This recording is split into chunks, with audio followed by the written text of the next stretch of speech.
अगर किसी ने समाज के दलित, शोषित, वंचित लोगों को राजनीतिक ताकत देने का काम किया तो उसका नाम है मान्यवर घासीराम।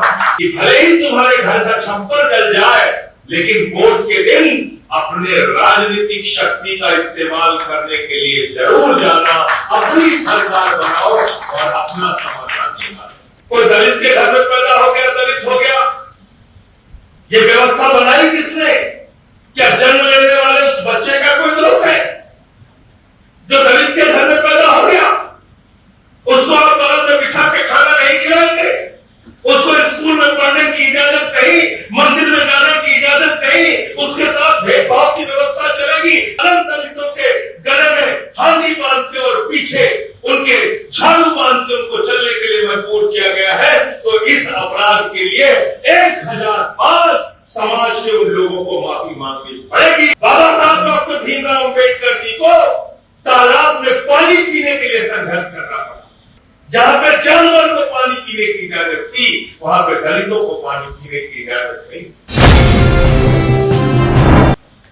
साथियों, आज ही के दिन वर्ष 2006 में मान्यवर घासीराम जी का निधन हुआ था और आज हम लोग उनकी पुण्यतिथि के अवसर पर एकत्रित हुए हैं। अगर हम घासीराम जी के जीवन को देखें, उनके कार्यों को, उनके समाज के लिए किए गए योगदान को याद करें, तो एक बात बहुत स्पष्ट हो जाती है कि हिंदुस्तान के संविधान में समाज के दलित, शोषित, वंचित लोगों को अधिकार देने का काम बाबा साहब डॉक्टर अंबेडकर जी ने किया। लेकिन हिंदुस्तान की आजादी के बाद अगर किसी ने समाज के दलित, शोषित, वंचित लोगों को राजनीतिक ताकत देने का काम किया तो उसका नाम है मान्यवर घासीराम। इसलिए इनका बहुत बड़ा योगदान है, क्योंकि संविधान में अधिकार तो मिल गया था और बाबा साहब ने कहा भी था, शिक्षा शेरनी का वो दूध है जो जितना पिएगा उतना दहाड़ेगा। तो नौकरियों में आरक्षण था, नौकरियों में स्थान मिल जाता था, लेकिन राजनीतिक चेतना थमाई। वोट कैसे लिया जाता था? दलित बस्तियों के वोट उस समय भी दबंग लोग डाल दिया करते थे। दलितों का वोट उस समय भी मनमाने ढंग से लाइन में लगाकर, धमका के, डराकर ले लिया जाता था। लेकिन एक लंबे संघर्ष और प्रयास के बाद घासीराम जी ने समाज के शोषित, वंचित, दलित लोगों को जगाया और ये कहा कि भले ही तुम्हारे घर का छप्पर जल जाए, लेकिन वोट के दिन अपने राजनीतिक शक्ति का इस्तेमाल करने के लिए जरूर जाना, अपनी सरकार बनाओ और अपना समाधान निकालो। और ये हमने देखा, हमारे वैचारिक मतभेद कई मुद्दों पे हो सकते हैं, लेकिन ये तो सच है कि बहुजन समाज पार्टी की जब सरकार उत्तर प्रदेश में रही, उस समय दलितों के ऊपर अत्याचार करने से, जुल्म करने से, किसी प्रकार की नाइंसाफी करने से अधिकारी भी डरता था, पुलिस वाला भी डरता था और जो दबंग किस्म के लोग समाज में होते हैं वो भी डरते। और हमने देखा कि जैसे जैसे राजनीतिक चेतना और शक्ति बहुजन समाज के लोगों में आती गई, बड़े बड़े तथाकथित अपने आप को दबंग, माफिया, बड़े बड़े उपाधि से अपने आप को नवाजने वाले लोग लाइन में लग के उनके पीछे खड़े हो गए। तो क्यों पीछे खड़े हो गए? किसकी देन थी वो? ये तस्वीर जिसकी लगी है घासीराम जी की, इनकी देन थी। ये हाफ शर्ट पहन के साइकिल लेके पूरे देश में इन्होंने यात्राएं की, संगठित किया था दलित समाज के लोगों, बहुजन समाज के लोगों। क्या नारा दिया था उस वक्त? जिसकी जितनी संख्या भारी उसकी उतनी भागीदारी, हिस्सेदारी। जिसकी जितनी संख्या भारी उसकी उतनी हिस्सेदारी। यानी कि अगर समाज के दलित, पिछड़े, समाज के वंचित लोगों की आबादी 85% है, तो सत्ता में उनकी भागीदारी होनी चाहिए। उनकी संख्या के हिसाब से नौकरियों में उनकी भागीदारी होनी चाहिए, उनकी संख्या के हिसाब से संसाधनों में उनकी भागीदारी होनी चाहिए, संख्या के हिसाब से। और यही समाजवाद का डॉक्टर राम मनोहर लोहिया जी का भी असली सिद्धांत था कि समता तभी आएगी जब संसाधनों का वितरण समान रूप से होगा। लेकिन आज क्या हो रहा है? आज क्या संसाधनों का वितरण समान रूप से हो रहा है? क्या आज की क्या परिस्थिति है हिंदुस्तान में? देश के प्रधानमंत्री है, प्रधानमंत्री से जुड़े हुए चंद लोग हैं, उनके पास अपार संपत्ति है, लेकिन गांव में रहने वाला दलित का बेटा, उसको सरकारी स्कूल की शिक्षा नसीब नहीं है, उसका प्राइमरी स्कूल बंद किया जा रहा है तो किसी के लिए कोई मुद्दा नहीं है, बाबा साहब के सपनों को कुचला जा रहा है तो कोई मुद्दा नहीं है। आज समाज में विषमता कितनी है, जिसके लिए काशीराम जी लड़े, जिसके लिए डॉक्टर राम मनोहर लोहिया जैसे समाजवादी नेता लड़े, जिसके लिए राजनारायण जी जैसे लोगों ने लड़ाई लड़ी, जिसके लिए हिंदुस्तान के बड़े बड़े नेताओं ने इस विषमता को मिटाने के लिए जो लड़ाई लड़ी, आज उसकी हालत मोदी जी के राज में क्या है? अगर आप सुनेंगे तो आपके होश उड़ जाएंगे। देश के चंद पूंजीपतियों के पास लाखों करोड़ रुपए की संपत्ति,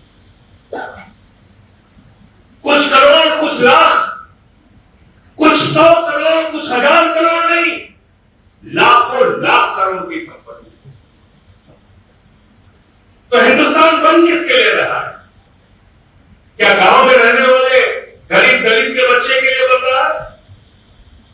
क्या गांव में रहने वाले पिछड़े समाज के लोगों के लिए हिंदुस्तान बन रहा है?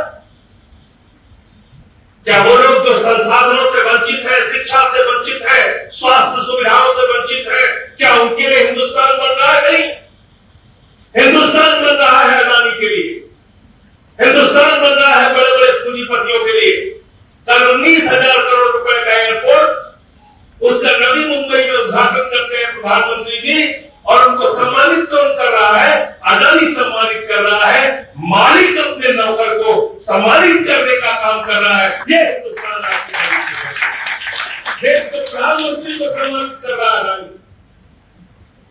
अडानी सम्मानित कर रहा है। कौन सा अडानी? जिसके लिए प्रधानमंत्री ने चुनाव के दौरान भाषण दिया था, अडानी अंबानी, अडानी अंबानी, अडानी अंबानी। अडानी अंबानी ने टेम्पो में पैसा भर के कांग्रेस को दिया। बोला था कि नहीं बोला था? हमने कहा था कि प्रधानमंत्री ने कहा था? किसने कहा था? बोलिए, किसने कहा था? प्रधानमंत्री ने कहा। प्रधानमंत्री जी ने कहा था, और उसी अडानी के द्वारा सम्मान ग्रहण कर रहे हैं कल प्रधानमंत्री। तो आज कोयला किसके पास है? अडानी के पास। गैस किसके पास है? अडानी के पास। बिजली किसके पास है? अडानी के पास। पानी किसके पास है? अडानी के पास। रेल किसके पास है? अडानी के पास। सेल किसके पास है? अडानी के पास। पोर्ट किसके पास है? अडानी के पास। एयरपोर्ट किसके पास है? अडानी के पास। गैस किसके पास है? अडानी के पास। तो आकाश से लेके जब पाताल तक किसके पास है? अडानी के पास। तो मोदी जी इंडिया के लिए काम कर रहे हैं कि अडानी के लिए काम कर रहे हैं? तो इस विषमता के खिलाफ अगर किसी ने गरीबों की लड़ाई लड़ने का काम किया कि समाज से ये विषमता मिटनी चाहिए, तो उसका नाम है मान्यवर काशीराम। इस गैर बराबरी को मिटाने के लिए लड़ाई लड़ी।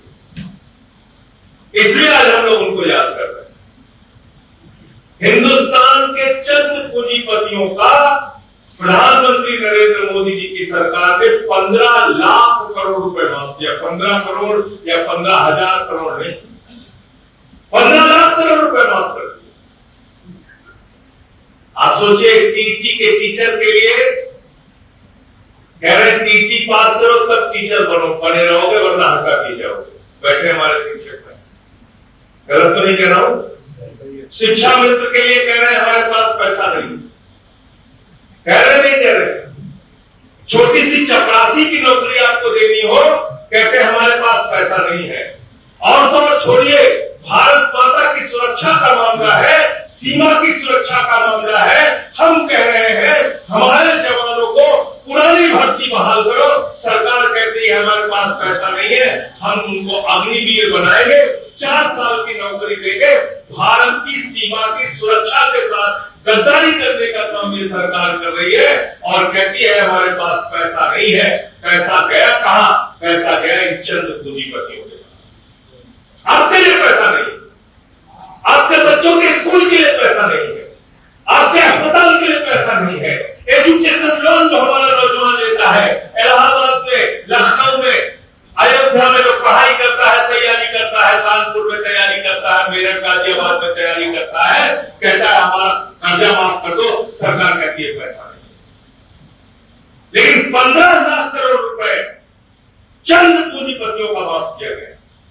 किसके लिए हिंदुस्तान में काम हो रहा है? किसके विकास के लिए सरकार काम कर रही है? जरा कल्पना कीजिए, आपको 1 रुपए की भी छूट कहीं देनी होती है तो सरकार कहती है हमारे पास पैसा नहीं है। लेकिन अपने दोस्त अडानी के लिए बिहार में 1 रुपए में 1050 एकड़ जमीन दे दी जाती है। कितनी जमीन? 1050 एकड़ जमीन। कितने में? कितने में? 1 रुपए। कितने पेड़ लगे हुए हैं वहां पे? 10 लाख आम के पेड़ लगे हुए, 10 लाख आम के पेड़ लगे हुए। वो आम और लीची के पेड़ काटे जाएंगे उन जमीनों से। 10 लाख पेड़ और 1050 एकड़ जमीन कितने में दी गई अडानी को? 1 रुपए। लेकिन फिर भी आपको गुस्सा नहीं आता। ये मौर्य जी को अगर मैं 20 रुपए दूं, कह दूं एक आम लेके आओ यहां से, इनको खोजते खोजते हालत खराब हो जाएगी। गलत तो नहीं कह रहा हूं? 20 रुपए दूं तो एक आम नहीं ला सकते पूरे अयोध्या में। लेकिन 1 रुपए में मोदी के दोस्त अडानी को 1050 एकड़ जमीन मिलेगी, 10 लाख पेड़ मिलेगा। और देश के प्रधानमंत्री नौटंकी करते हैं, कहते हैं देश के लोगों, एक पेड़ मां के नाम पे लगाओ, एक पेड़ मां के नाम पे लगाओ, तुम तो मां के नाम पे पेड़ लगाओ और हम 10 लाख पेड़ अडानी को देंगे। एक पेड़ मां के नाम, 10 लाख पेड़ अडानी के। हो रहा नहीं हो रहा? हो रहा ना? हो रहा। इसी विषमता को मिटाने के लिए जिस व्यक्ति ने जीवन भर संघर्ष किया, उसका नाम है मान्यवर कांशीराम। इन्होंने राजनीतिक शक्ति दी, इन्होंने राजनीतिक चेतना जगाई, इन्होंने समाज को जागृत किया। और इस बात को हमें स्वीकार करना चाहिए। भले ही हमारा जन्म तथाकथित उच्च जाति सवर्ण जाति में हुआ है, मैं तो इसमें किसी का योगदान नहीं मानता। कोई क्षत्रिय के घर में पैदा हो गया तो क्षत्रिय हो गया, कोई ब्राह्मण के घर में पैदा हो गया ब्राह्मण हो गया, कोई गुप्ता के घर में पैदा हो गया गुप्ता हो गया, कोई मौर्य के घर में पैदा हो गया मौर्य हो गया, कोई दलित के घर में पैदा हो गया दलित हो गया। ये व्यवस्था बनाई किसने? क्या जन्म लेने वाले उस बच्चे का कोई दोष है जो दलित के घर में पैदा हो गया? उसको आप बगल में बिठा के खाना नहीं खिलाएंगे, उसको स्कूल में पढ़ने की इजाजत नहीं, मंदिर में जाने की इजाजत नहीं, उसके साथ भेदभाव की व्यवस्था चलेगी? चली है या नहीं चली है? हजारों वर्ष तक चली है। इस सच्चाई को हमें स्वीकार करना पड़ेगा। अगर ये भेदभाव की व्यवस्था हजारों वर्ष तक चली है, अगर दलितों के गले में हांडी बांध के और पीछे उनके झाड़ू बांध के उनको चलने के लिए मजबूर किया गया है, तो इस अपराध के लिए 1000 बार समाज के उन लोगों को माफी मांगनी पड़ेगी और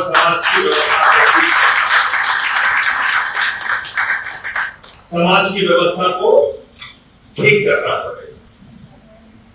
और मन में अपराध बोध होना चाहिए कि कैसे हम इंसान के साथ ऐसे जानवरों की तरह व्यवहार कर सकते हैं।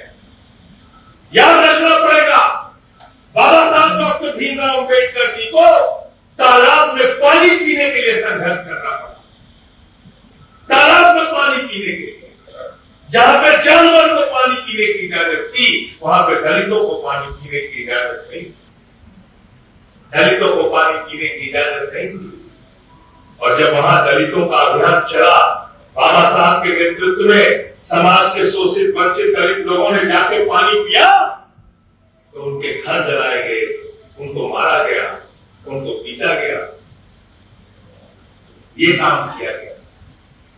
आज आजादी के 77 साल के बाद, 78 साल के बाद ऐसा भारत नरेंद्र मोदी बना रहे हैं जिस भारत के अंदर वही गले में हल्दी बांधने वाली व्यवस्था दोबारा लाने का प्रयास किया जा रहा है। और यही कारण है कि भारत के मुख्य न्यायाधीश की कुर्सी पर बैठे हुए दलित समाज से आने वाले सीजीआई गवाही के ऊपर जूता फेंकने का साहस हुआ। इसके लिए अगर कोई जिम्मेदार है तो सीधे तौर पे नरेंद्र मोदी, भारतीय जनता पार्टी और आरएसएस जिम्मेदार है। ये बात है।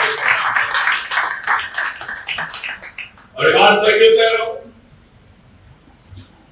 ये बात मैं इसलिए कह रहा हूं कि गवाही साहब जो देश के मुख्य न्यायाधीश हैं, उनकी मां को आरएसएस ने अपने कार्यक्रम में बुलाया। उनकी मां को आमंत्रित किया, आइए आरएसएस के कार्यक्रम में।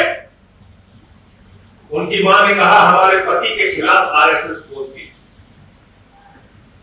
गवाही साहब की मां ने कहा हम आरएसएस की विचारधारा से सहमत नहीं है, इनकी नफरती विचारधारा से सहमत नहीं है, हम आरएसएस के कार्यक्रम में नहीं जाएंगे।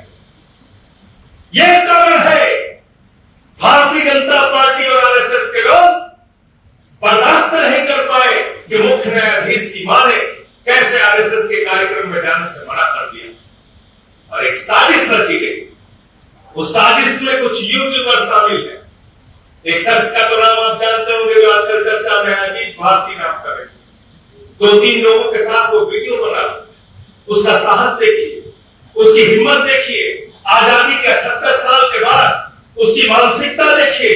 वो एक टीवी एक चैनल पे बैठ के, यूट्यूब चैनल पे बैठ के वीडियो बना रहा और कह रहा है सीजीआई के मुंह पर, मुख्य न्यायाधीश के मुंह पे थूक देना चाहिए। मुख्य न्यायाधीश के मुंह पर थूक देना चाहिए। ये बोल रहा है वो शख्स, उसकी वीडियो मौजूद है। ये तमाम साजिशें की गई, योजना बनाई गई और इस योजना में भारतीय जनता पार्टी और आरएसएस शामिल है। इसी के कारण एक वकील की हिम्मत होती है कि वो दलित समाज से आने वाले दलित के बेटे को बर्दाश्त नहीं कर पाती मुख्य न्यायाधीश की कुर्सी पे और जूता फुकवाने का प्रयास करती। आम आदमी पार्टी एक नहीं 1000 बार इस घटना की निंदा करती है और हम पूरे उत्तर प्रदेश में कल इसको लेकर विरोध करेंगे 10 अक्टूबर को और पूरे हिंदुस्तान में हमारी पार्टी विरोध कर रही है। और मैं धन्यवाद देना चाहता हूं पंजाब की सरकार को, मैं धन्यवाद देना चाहता हूं अपने पार्टी के राष्ट्रीय संयोजक अरविंद केजरीवाल जी को, भगवंत मान जी को, कि जितने भी ये नफरती चिंटू हैं जो भारतीय जनता पार्टी के ताकत और इशारे पर नफरत फैलाने का काम करते हैं, सबके खिलाफ पंजाब में एफआईआर दर्ज होगी। अब जवाब देना पड़ेगा, जवाब तो देना पड़ेगा। वहां आम आदमी पार्टी की सरकार है। आपने देखा होगा एक नफरती चिंटू को बुलाया नोएडा की पुलिस ने और उसका स्वागत अभिनंदन करके उसको वापस भेज दिया। जब वापस भेजा तो कौन था उसके साथ? भारतीय जनता पार्टी का राष्ट्रीय प्रवक्ता उसके साथ था। इसका मतलब मुख्य न्यायाधीश का अपमान कौन करा रहा है? कौन करा रहा है? मुख्य न्यायाधीश के अपमान के पीछे कौन है? बीजेपी और नरेंद्र मोदी। ये लोग करा रहे, ये बर्दाश्त नहीं कर पा रहे कि मुख्य न्यायाधीश की कुर्सी पर एक दलित समाज से आने वाला बेटा कैसे बैठा हुआ है। और इसलिए इसी गैर बराबरी को मिटाने के लिए जीवन भर अगर किसी शख्स ने संघर्ष किया तो उसका नाम था मान्यवर घासीराम। इसलिए आज उनकी पुण्यतिथि पर हम सब लोगों को श्रद्धांजलि देने के लिए एकत्रित हैं। इनके योगदान को, इनके बलिदान को, इनके त्याग को, इनकी तपस्या को याद रखना होगा। समाज कभी भी एकाएक जागृत नहीं हो सकता, उसके लिए लंबे प्रयास करने पड़ते हैं। और आज के समय में तो चुनौतियां और है। वही लोग आ गए जो मुख्य न्यायाधीश तक को अपमानित कर रहे हैं, और इतना ही नहीं कर रहे, वो सिर्फ इतना नहीं कर रहे, मुख्य न्यायाधीश की एक वीडियो बनाई गई, सीबीआई गवाई साहब की एक वीडियो बनाई गई। उस वीडियो में गवाई साहब के गले में खांडी बांधी गई और उनके मुंह पे जूता मारते हुए वीडियो बनाया गया। ये साहस कौन दे रहा है? नरेंद्र मोदी। कौन दे रहा है? बीजेपी। कौन दे रहा है? आरएसएस। ऐसी वीडियो बनाई जा रही है। मोदी जी और भारतीय जनता पार्टी घासीराम जी के प्रयासों को, बाबा साहब डॉक्टर भीमराव अंबेडकर जी के प्रयासों को मिट्टी में मिलाना चाहते हैं और भारत को छुआछूत युग में ले जाना चाहते हैं। उस छुआछूत युग में जहां पर दलितों के गले में हांडी बांधी जाती थी, जहां पर उनके पीछे झाड़ू बांधी जाती थी, उनके साथ भेदभाव किया जाता था, मंदिर में प्रवेश वर्जित था, साथ बैठ के खाना खाना वर्जित था, उस युग में भारत को झोंकना चाहते हैं मोदी और बीजेपी आरएसएस के लोग। लेकिन आम आदमी पार्टी के कार्यकर्ता जब तक जीवित हैं, हम ऐसा नहीं होने देंगे और इसके खिलाफ लड़ाई लड़ेंगे। यही माननीय घासीराम जी के प्रति हमारी सच्ची श्रद्धांजलि होगी, यही बाबा साहब के प्रति हमारी सच्ची श्रद्धांजलि होगी। ये बीजेपी के लोग संविधान मिटाना चाहते हैं, आरक्षण खत्म करना चाहते हैं, छुआछूत का युग हिंदुस्तान में लाना चाहते हैं, और ये बर्दाश्त नहीं कर सकते, बर्दाश्त नहीं कर सकते कि कोई दलित का बेटा मुख्य न्यायाधीश की कुर्सी पर कैसे बैठा है।